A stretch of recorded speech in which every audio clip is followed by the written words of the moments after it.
Hello and welcome. You're listening to the CNET UK Podcast, and this is episode 421 for Friday the 13th of February 2015. Walls have ears. Your Samsung TV is eavesdropping on your conversation.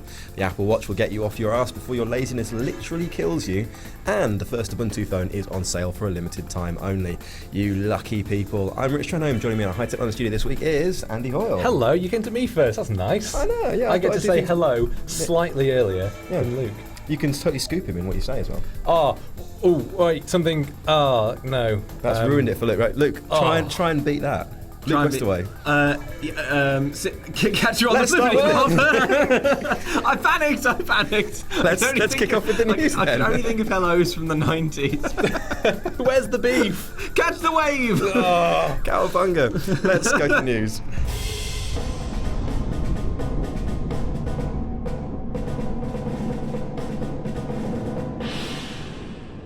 Well, if you have a Samsung Smart TV, then it may well be that TV is listening in your private conversation in your living room and sharing it with the world. That's not good. Well, no, and that's what we found out a while ago, looking at the terms and conditions of Samsung things. It's a bit frightening, really. I mean, what if it's listening to private secrets and then giving that away to advertisers and whatnot? But before you get too worried, because Luke, I can tell that you are getting a little bit worried. My eyebrows are accelerating upwards in alarm.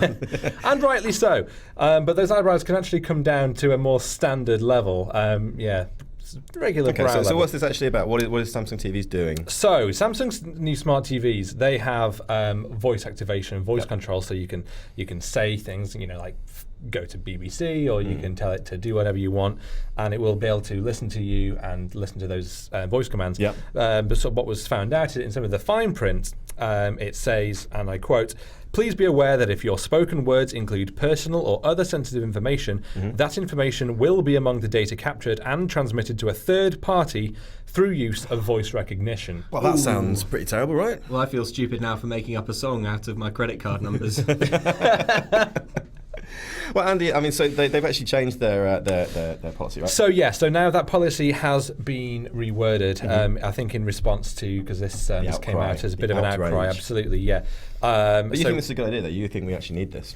Well, I do, yeah. I think this is important tech, because at the end of the day, it's not listening to all your conversation, feeding all of that back, because it would, at the end of the day, you'd be listening to hours and hours and hours of everybody's conversation all the time, and what's anybody going to do with that? Job. But the good thing is that if you have these devices that are always listening, it means that you can always give them orders. You can always say, okay, do this, and Xbox on, because the Xbox One, of course, had, there's a bit of an outcry then when it transpired that would be always listening. And always watching. Really, and with things like voice control, you don't want to have to physically go and turn something on and then get the controller to do something and go into settings and activate voice control to then use voice control. The whole point is that you can sort of walk into a room, say, cool, Xbox on, let's do this, Samsung on, that's BBC. That's kind of a good thing. I think we agree with that. Disagree, because I do think this is pretty shaky stuff.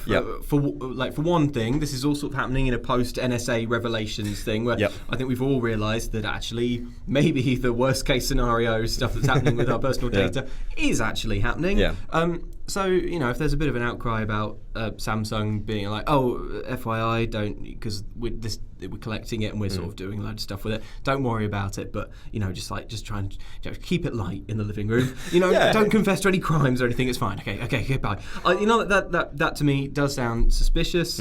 I don't like the idea, and also I think at the end of the day, it's not like this is a feature that's worth giving up that privacy for. Like voice, like Andy said, the voice recognition on these TVs and on the Xbox and on Siri and stuff, it's not like something that's always listening for your voice commands. It's like someone who's half listening. Like you're talking to someone while they're sort of zoned out. So you're like, Xbox on. It's like, like I do in all conversations. Like now, yeah.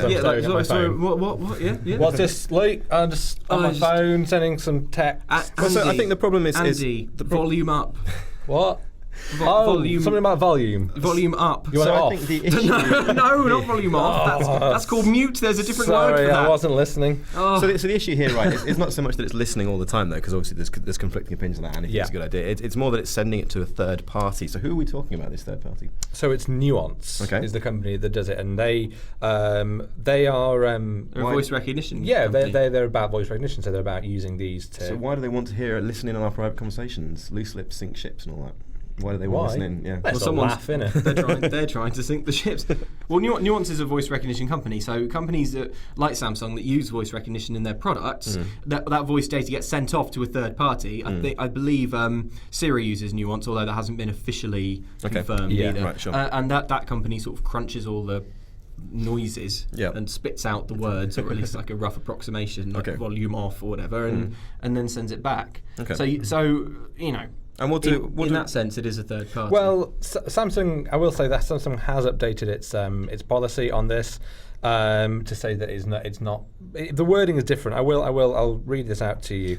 It says Samsung will collect your interactive voice commands only when you make a specific search request of a smart TV by clicking the activation button. That's true. You can also turn this setting off. So if you go onto CNET, you'll find an article. What's that article called? It's called "How to Turn Off Samsung's Voice Activation Feature." You look for it on. Just on shout the it at your laptop, and it'll be like, "I was listening the whole time, and I've already opened it." Yeah. What do our readers say about this one, really quickly? Well, broadly speaking, I tried to find a few balanced comments on this, but there aren't any really. Because paranoia is rampant among our commenters, apparently. Yes, but is it paranoia? Justified. Or are they actually out to get you? It's not paranoia if they actually are out to get you. Seagar99 says the possibilities for misuse of conversations far outweigh the advantages of this feature.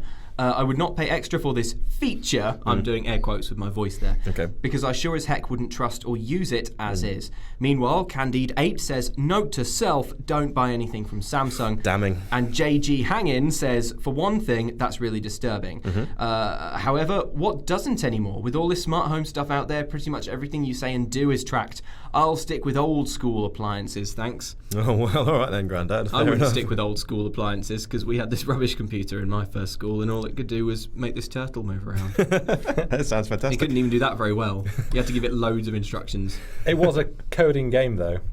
The point was that you give it instructions. I remember that game. It's a step down from a regular turtle, which doesn't need coding. Move one space left. We also had like a Roomba that you could code. You could sort of put all the instructions in the Roomba, and you could be like, okay, Roomba. It wasn't Roomba, but like, okay, Roomba. Do you mean you had a house cleaner? Yeah. Clean the kitchen. Well, I'm a human. Clean the kitchen. Oh. But it was more like move. It was like you could make the robot go, say, 8 feet forward, and then rotate a certain number of degrees, and then move forward or back. It wasn't cleaning. Right. It was just wandering around, just making a move. nuisance. It was making more of a mess, if anything. Yeah. It had these big hooks on the side to grab cables, and every 50 feet it would cough out a big load of chocolate powder, and just like bits of glitter and Lego pieces, and it would take the back off your hole punch, so all the hole punch holes would just be scattered all over the room. That's special sensors for like white leather. And spits red wine. I had some treacle. Anyway, I'm going to move on to the Apple Watch now, if I may, because Tim Cook has been talking about the Apple Watch, which is due to come out sometime in April. And Tim has a war on sitting. And in fact, he says sitting is the new cancer, which has some pretty big words there. His point being is... what's the watch going to do about it if you're sitting down too long? Well, the watch is going to vibrate and tell you basically to get moving. Get up off your arse and go and do something. Stop sitting in this chair all the time. So wait, so like it sort of buzzes every now and again to be like, you sat down for a bit. Did you mean to? Are you sure you didn't mean It looks like you're having a sit down. Are you? Have you got something really important going on in that chair? Is that why you've sat down? I've sat down for a long time. That sounds like quite nagging to me. That it's going to, if you sit for a while, that this watch is going to tell you what to do. Although having said that, though, we looked into this. Studies have linked excessive sitting with being overweight and obese, type 2 diabetes, some types of cancer, and premature death. So there you go. It's thought to slow the metabolism, so the piece of research that was published that we found from the NHS that involved almost 800,000 people found that there was a 90% increase in death caused by cardiovascular events among people who sit for much longer. And that is why we do our podcast standing up. Exactly, that answers that question. And that's why we look so damn healthy. It's all that's keeping us alive. There is also a 112% increase in risk of diabetes. I don't quite know how you can have a 112% increase. I think that means some people get diabetes twice. Sitting is that so terrible that for is you. Because it's a percentage. There is also 49% increase in death from any cause. So there you go. But I mean, I like sitting down. Not from any cause, not from jogging and injuries. Being run over. Yeah. Falling out of a plane. So you quite like sitting down, don't you? I know you're a connoisseur of a good sit. I love sitting down. Who doesn't enjoy a good sit? That bit in The Simpsons where Homer and Mr. Burns are just sat down and they talk about all the virtues of sitting, of which there are many. Right. I don't like I'm not arguing, I'm not disputing that it's bad for me. And that is very distressing news that you gave to me today when we were discussing the podcast, and you said, you're going to get diabetes twice. Did you know that you're dying? Just sat down. But I don't like what the Apple Watch is doing. I would rather die sitting than live on my legs. That's fair enough. What about readers? Does anyone have any interesting insights into this subject? Those guys, yes, they do. Amirami says, my question is, what, other than the heartbeat, can the Apple Watch do that the health app on my iPhone can't? Okay. Do I really need a separate watch? I know wearables are supposed to be the next big thing, but so far, none of the watches I've seen particularly impress me. Harsh words. Yeah, well, it's the thing, like with the Apple Watch, there's quite a lot of it still very much unknown, and particularly sort of what Apple's been doing with third-party developers, which historically is what Apple's done really well, obviously getting all the apps into the iPhone and stuff. So there's a lot of things that we just don't know, and that's why we're so excited to actually get it in our hands. So finally. we'll see it in April then. Yes, we will. Yeah. Here's 200 says, Apple's business model is rather brilliant. Let other manufacturers do all the innovation, grunt work, spending and stumbling through initial product releases while it tweaks away at perfecting. Safe to say Apple didn't invent the computer, telephone or watch, but they sure are good at making them really thin. And what I like about that comment is I can't tell if it's sarcastic. I can't tell if it's like Apple didn't innovate or if it's like, well done. That really needs a sarcasm tag around it, doesn't it, to find out. Yeah. While Joe Actuary says, I think an hourly reminder is actually a really good idea. This way you'll know it's time to recharge the Apple Watch. Hey, boom. Topical. Nicely done, Joe Actuary. I would actually like to try a watch that sort of vibrates on my wrist to tell me to get up and move around. It'd be an interesting experiment. So it's like... Yeah, a little electric shock I think would be more a massive electric shock, one so large that you can't stand up, but it delivers it until you do. Get right on that, Apple. I'd like to have one that makes this podcast easier, because I had whiplash last week, and me having to stand facing forwards but looking at you is really hurting my neck. So I'm going to move on to SpiderMan. Okay. That's why when you said I had whiplash last week, I was trying to think what happened on the podcast. But it meant that you weren't on the podcast. I wasn't on the podcast. You were off somewhere else having whiplash. And that's when I got whiplash. Anyway, I'm going to talk about Spider-Man. Specifically, I'm going to say the word Spider-Man and then say, Rich, something's happening with Spider-Man. Excellent research. It's great news for Spider fans. Spider-Man. You mean Spider-Man? Sorry, that's a common mistake, Rich. Spider-Man is the name of the popular superhero. Got it. Spider-Man, Mr. Spider-Man. John Spider-Man. So Spider-Man is going to be in the Marvel Cinematic Universe. So you know how all the Marvel movies lately, like the Avengers, Iron Man, Thor, all those kind of things, they're all linked together. They're all in the same shared universe. Their characters cross over. And Spider-Man hasn't previously been a part of that, because even though he's a Marvel Comics character, the film rights have been owned by Sony, which is a different film studio, and they've made their own series. But now Sony and Marvel have got together and they've agreed a deal so that Spider-Man will still be in the Marvel movies. And so that's great news. It means we can have, it sets up other sort of stories like Civil War, which is a comic story that will be adapted into a movie in a few years, and Spider-Man is a big part of that. So it's excellent news in that exciting regard. Yeah, absolutely. And they've come to a deal with money as well, so that in the Spider-Man solo movies that are made by Sony, Marvel doesn't get any money, but when Spider-Man appears in a crossover movie like the Avengers, Sony doesn't get any money. So it's a kind of, it's a nice way of sharing. They're playing nice together. Rumoured bits of the deal, that's cool. Interestingly, slotting in an extra Spider-Man movie means that the other Marvel movies are being moved back. So Captain Marvel and Black Panther and that kind of thing have been delayed a little bit longer.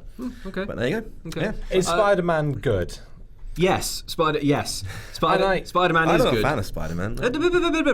Spider-Man is the best superhero. Yeah. Now, that's not to say that I enjoy the Spider-Man movies more than I enjoy other superhero movies, but I think they're rubbish.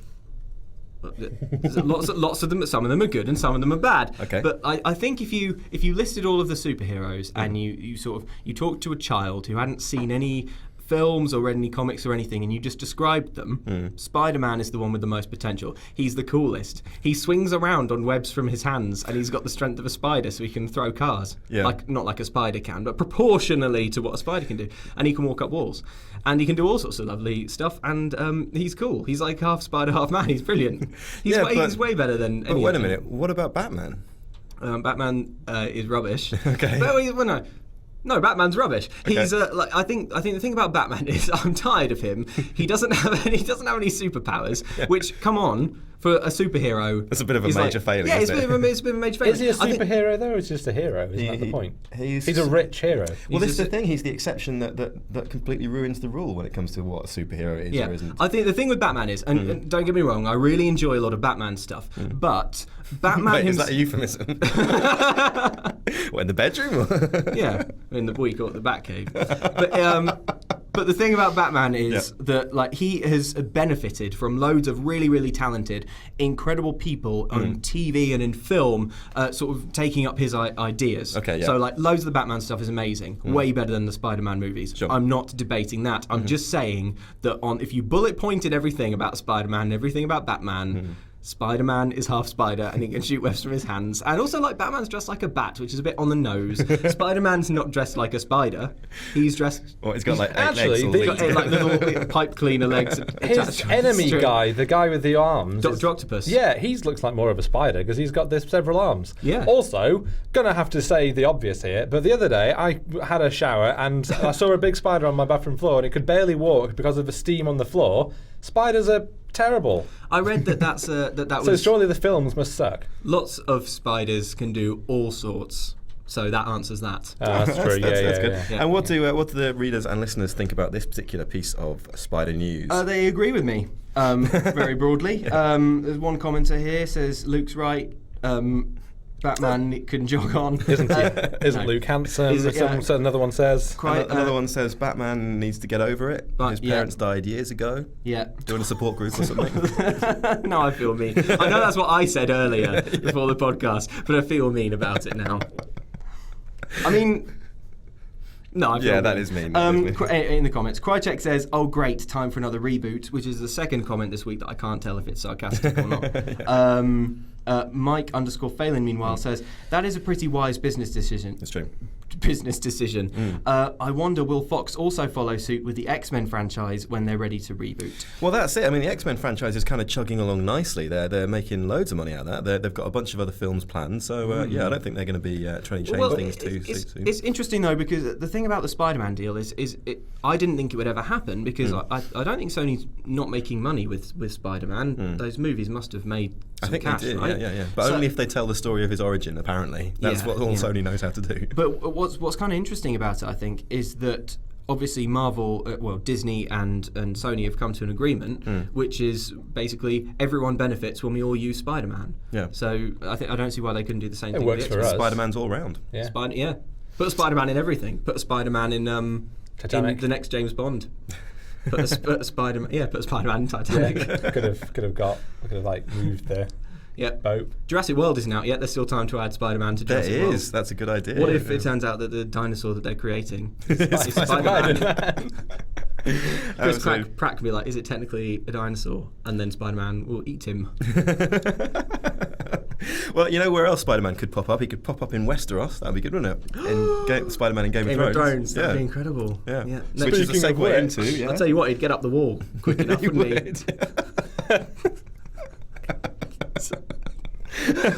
Sorry, Andy. That's good to know. Well, anyway, with that nice segue into Game of Thrones, Luke and I went to visit the Game of Thrones exhibition this week, which is happening, where we saw up close all of the props and weapons and the clothing and some of the jewelry and whatnot actually used in the filming of Game of Thrones. So realistic, in fact, that they actually do, some of them still have the mud and things on from the films, from when they're actually on location. Some of them still have like the severed heads and arms still in them. That's how realistic they are. So this is on. Where is this on? This is at the O2. And then it's on the Sky Atlantic Studios. It's Sky Backstage. Sky Backstage. It's Sky's event space in the O2. If you've ever been to the O2 Arena, when you walk in, there's a big bit on the left that sort of Sky has planted its big colourful flag. We have loads of pictures of this as well, don't we, on the site? So really good photos really good as well, photos, taken by someone great.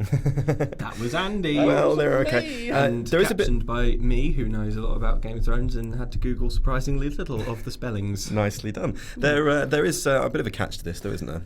You do have to be. There's Luke in action. There you go. Oh yeah, if you're watching the video version. I'm not going to describe it, so if you're listening to the audio version, you're compelled to see what Luke in action means. This is Luke doing some Batman stuff. Yeah.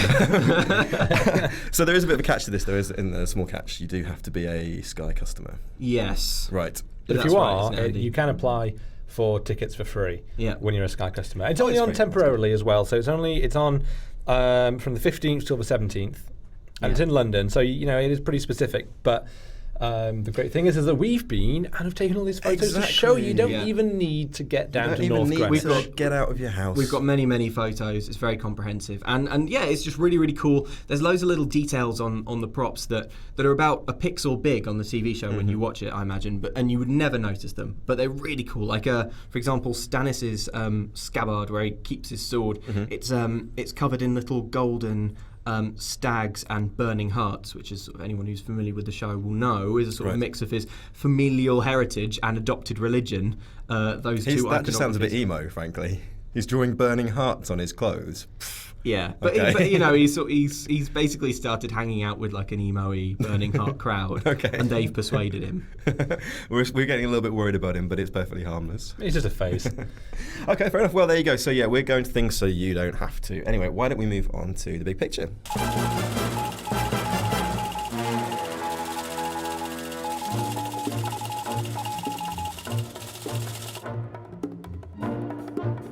We love iOS and Android, but they have been around a while, and you can't blame us if our eyes start to wander every now and again. So what are the alternatives? A couple of years ago, a few new contenders threw their hats in the mobile OS ring, and these upstart OSs are finally available. This week I got my hands on the first phone to run on Ubuntu, the BQ Aquaris E4.5 Ubuntu edition, which swaps apps for scopes and does things a little differently. Mozilla's Firefox has had a good year, while Tizen has Samsung's considerable resources behind it. But why would anyone want an alternative when Android has been good for everyone? Upstart OSs are a good deal for phone manufacturers and networks because they wrest control and money back from Google and give you a better chance of differentiating their kit from all the other Android devices out there.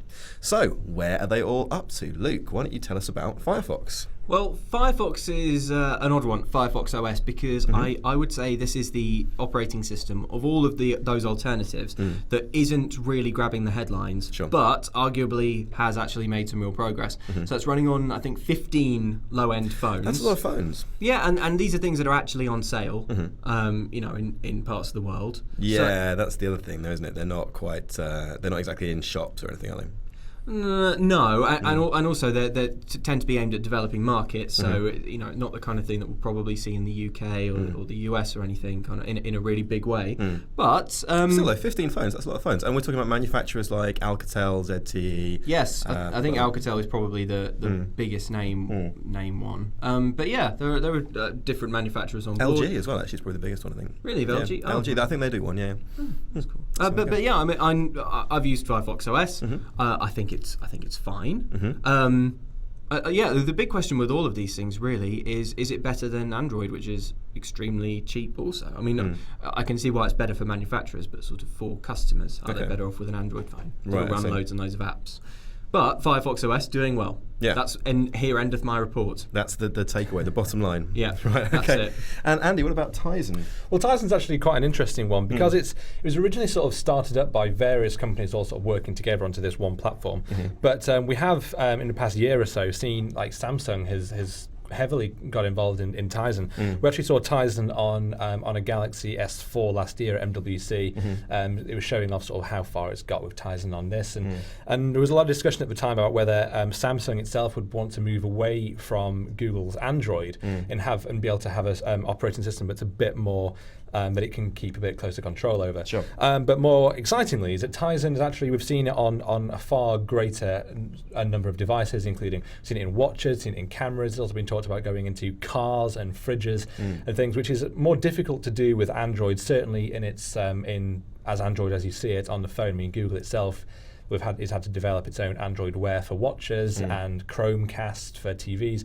So very different versions of the software, but Tizen could be a bit easier to put onto everything, to maybe have everything communicate together. So that sort of, the whole Internet of Things, the smart home, Tizen may well have quite a big place in that. Ties in nicely to the smart home, does it? This guy. I think this is why they pay you the big bucks. Yeah. What? You guys get paid? Hang on. Pretend I never said anything. I think that's actually a really good point, because I think the gut reaction with lots of these operating systems is, why are they even trying? The race is run Android One. But when we think about the next step, which is things like smart home and things like that, that's basically a whole new battlefield. That's true. So Ubuntu as well. They finally got their first phone. They were the kind of a couple of years ago when we first started seeing these upstart OSs, when we saw them at Mobile World Congress in 2013 on the one place. Tizen was unusable. It was just an absolute mess. That's right. It was absolutely terrible. It wasn't just ready. It wasn't ready basically. Firefox was kind of there, but hadn't really done very much. And Ubuntu really seemed to work. It was the most developed and the most elegant, and it kind of worked really well. And in terms of the software, not much has changed. They they haven't really evolved much, because it was already a finished product. What's taken them a long time is obviously building these relationships with manufacturers and networks and that kind of thing. And they're still only selling it in a flash sale in Europe in limited numbers. But like you say, so Ubuntu is much more open to other devices, so it's already well known for being on PCs, and it could potentially run on other devices as well. And they've just announced something called Ubuntu Core, which is all about smart devices and even drones. So you can use Ubuntu to power your drone and have an app store for your drone. Okay. So there you go. Yeah, which is pretty cool. So it's all still wide open, which is good. And it's good that we're actually finally seeing some devices that we can buy. So there you go. I was quite excited about Ubuntu when I first saw it, and it was. It would have been about 2 years ago, I think, when they first showed off his device, because that was one of the first times where they'd really talked about, instead of having, you'll buy your phone, you'll buy a tablet, and you'll buy this, it was really about the phone is the core for everything, and you just sort of plug it into a monitor, and it'll act as your desktop. And I thought that was really exciting, because that's really what you want. And I've talked about that so many times, that, why are we still pushing towards multiple devices? We need to be pushing towards a brain, and we want convergence. And that was great. And it's a shame that it kind of, we haven't had a big uptake on that and had a bit more of an excitement. That's true. Well, we're not quite there with this particular Ubuntu phone, the BQ Aquaris, which we have got a hands-on video and photos and first look review kind of preview on the site. So have a look for that if you're interested. It's on sale in various different flash sales over the next few weeks. So there you go. So what have our readers been saying? What are those guys? Well, Europod Boy says, excellent. An alternative to Android. These are comments on the Ubuntu story. If you want a true open OS, this is the way to go. At least this open source OS won't spy on you like Android does. Won't it? Yeah. Really? It definitely will. Exactly in the same way all the other ones do. As soon as you start using any app, services, or anything else, of course it will. Yeah. So that's... Oh, well. Yeah. So just get used to it. You've been told. Roscoe TSC says, if you want a truly customizable phone, I think you just found it. This should be very interesting. I hope they make and sell tons of them. Yeah, that's positive stuff. Yeah. While Osman_Shez says, pretty novel. I love all this competition in phones. I can't wait till most phones cost as much as the ones on contract, and then everyone will start going off contract. Woo! Take that, cell phone companies. Take that. Woo! Yeah. Exactly. While Evil Pink Lolita says, that's too bad the phone won't be released in the US. I'd love to get my hands on one. Well, there you go. Maybe they do actually have plans for the US, and they're going to be announcing something very soon. So we'll keep you posted when that actually happens. We could also give a little honourable mention to Sailfish. Do you know what? I just remembered that. What happened to those? Yeah, with Jollo. The Jollo phone still is selling quite well, apparently. But it's in Finland, in China. But they have, because they did their Kickstarter campaign, actually it was Indiegogo campaign for the Jala tablet, and that did phenomenally well, and within a few hours it had hit its target, and it had massively exceeded it over the week it was actually online, and they're actually showing off physical units of that at MWC, so really looking forward to actually going and getting hands-on with that and seeing what Sailfish is like on an OS, because on a phone it it looked really neat and it was fun to use. Actually, it really was quite exciting. That's nice. Didn't have like the app support, but it did use like HTML5 apps, so a lot of web-based stuff will work quite well. So, we'll definitely wait and see on that one. Good stuff. All right, and bear in mind that all this stuff we're talking about, we're going to be coming from Mobile World Congress. We're going to be seeing all these things. So there'll be loads and loads of photos and videos and new phones. When is Mobile World Congress? Is it soon? It's very soon. It's sooner start of than March. you think, sooner than you want. Yeah. Well, we're going over there in force, so we'll bring you all the cool stuff from there. All right, then let's move on to the feedback.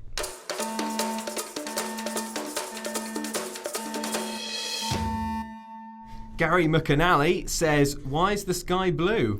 Well, because it reflects the sea, obviously. I don't think that's true. No, that is true. In fact, if I Google it, I don't think that's absolutely true. It reflects the sea. What else is happening? Gary, that's your question answered. True. It's something to do with particles. Something to do with molecules in the air. They scatter blue light from the sun more than they scatter red light.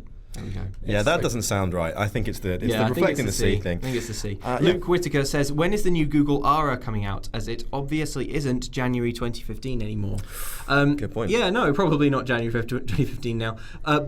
Project Ara, for those who may have forgotten, is Google's concept slot together modular phone. So you can. It looks really cool, doesn't it? It does look cool. You can just swap out the screen when it gets cracked. It looks really cool, but I'm refusing to get excited about it because so did Google Glass and all the other Google stuff. I don't think Google Glass ever looked cool, but okay. All right, it didn't look cool, but it was like, wow, that's cool. But the idea is that you've got like a phone, you can slot different cameras and different screens. So if your screen smashes, you can just pull the screen bit out and slot in a new one and stuff. Yeah. It is really cool. But where is it? Is it ever going to be real? Google has actually said that it is going on sale with Puerto Rico going one of the first places it goes on sale. So Puerto Rico. Well, good. Well, so lucky Puerto Ricans. Yeah, definitely. Yeah. That's a bit random. I've never heard of someone saying like someone launching a product in Puerto Rico before. I'm not sure about this, but I definitely read something about like they're going to be selling it out as sort of food van style. That's such a Google thing to do, isn't it? That's so Google. That's Google right there. Well, we've got this amazing new thing which might transform technology in the industry and that kind of thing. What should we do with it? Let's sell out food vans in Latin America. Anyway. Which, we'd love to get our hands on one, and good for them. When's that happening? Sometime this year? Like in 2015, I think is all they've That is indeed said. this year. Yeah. So, I mean, fingers crossed. It looks like it's sort of still happening, slowly but surely. Yeah. Meanwhile, Anirin, wait, have I pronounced that right? Anirin Pyle says, Old Anirin Pyle. Cool. How's he doing? I haven't seen him for ages. Well, let's find out. Still owes me a tenner. I have a question for your amazing podcast. All right, you can keep the tenner. If you had to choose one household item to become smart in 2015, what would it be? And then they add at the end. We're not really sure what that means. I'm not sure what that means, but we love the fit. Can I just say that after last week, where due to some quirk of like the planets aligning not in our favour, we had absolutely no feedback. Well, we did get 3 likes, to be fair. We got 3 likes on the Facebook status, but can I just say that loads of people have written in this week with feedback. Thank you. It's really nice. That is very heartening. You don't know how much we appreciate that outpouring of support. It does, because otherwise we just feel like we're shouting into the void. And I know it can seem like we are big stars up on unattainable. Yeah, sitting on a pile of money. not caring on about a pedestal. Like they probably get loads of feedback. They're never going to read out mine, but. In fact, no, we really appreciate it. We do appreciate it. It's nice to hear from you. If I'd have seen it, I'd have given some feedback. Well, you didn't, and you haven't. Too busy getting whiplash. I don't. Yeah. Anyway, so what's the question? The question was, what do you want if you one household item to become smart in 2015? Andy, what do you think? For me, it's a better system for remotely shutting off your household plugs. Because every single day, without fail, I will get to my front door of my house and I think, have I left my hair straighteners on? And even though I always know I haven't, there it is. Always have to go back and check. And often I will walk halfway to the tube station and then double back and go home. Just because as soon as you start thinking, have I left it on, that thought is not going to leave and it'll drive you mad. So I go back and check. And I've never left them on, but there we go. Or smart chairs, really comfortable. You know those American lounge chairs, like lazy boys, with fridges and phones and whatnot put into the armrests. Why ain't none of those cool over here? I want those. True, we don't I think it's because our living rooms aren't big enough. All bigger living rooms. Those chairs.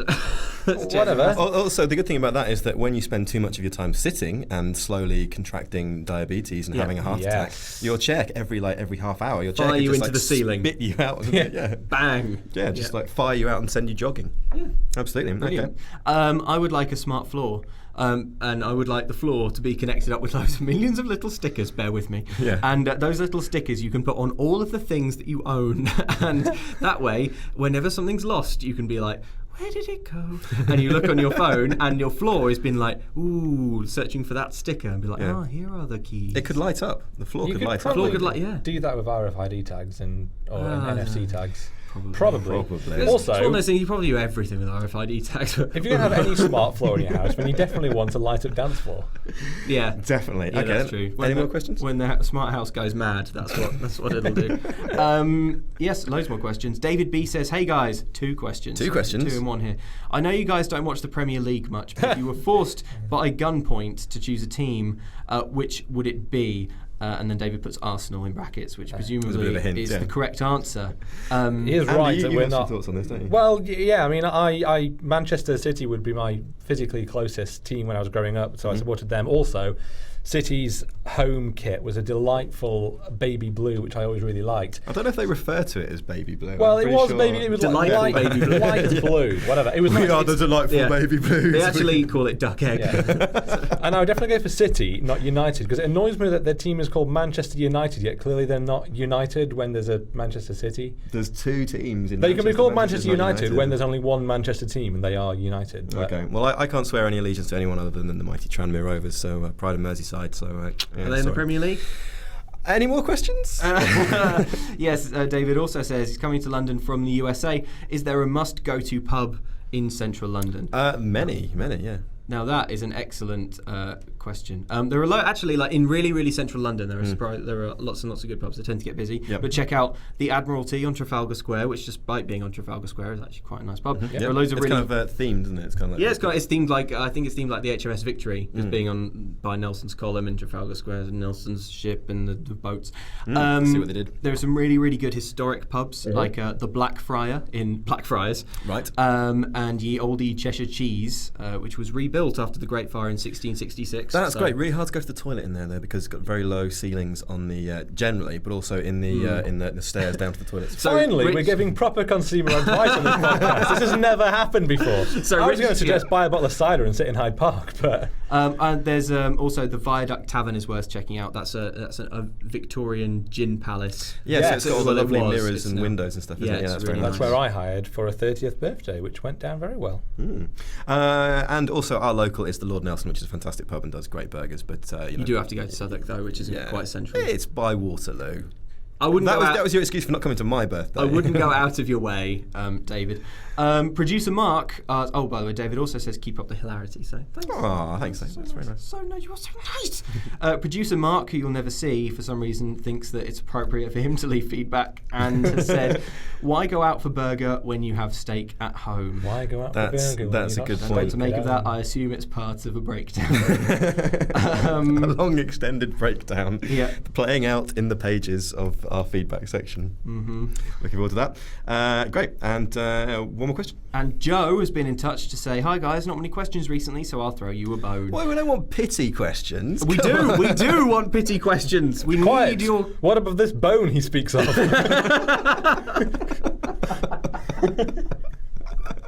Come on there, what's Joe's question? One of the main reasons Google Glass failed was because it was considerably too imposing, right? So don't AR devices like Microsoft HoloLens, which is arguably even more noticeable, suffer from the same shortcomings? Or do you think because HoloLens is so much cooler, people won't mind being seen dead wearing one? Will people even wear AR headsets out and about? Great podcast. Joe also says, keep up the good work. Thank you. Thank you so much. Much appreciate that. Yeah, I think that's true. I don't think anyone's going to wear them outside, are they? No, I think they need to become a lot smaller. All the ones that they're proper headsets, like Samsung's VR and Oculus Rift and all this stuff, they're designed for home use at the moment. There needs to be a lot of change before it becomes even remotely usable when you're out and about. Yeah, basically you want them implanted into your eyes, don't you? That's ideally, or just replace your eyes. Yeah. That sounds good. I'd be fine with any of those. Yeah. Great all podcast. great ideas. Keep up the good work. Cheers. Thanks. Yeah, good stuff. All right, cool. All right. Yes, thank you. And keep the feedback coming, please, by emailing us at our email address, which is cnetukpodcast@cbsi.com. And just to reiterate, we really do like getting your feedback, guys. So anything you want to say, big or small, we love hearing your thoughts. It's amazing. It is lovely to hear from you, because you are why we do this.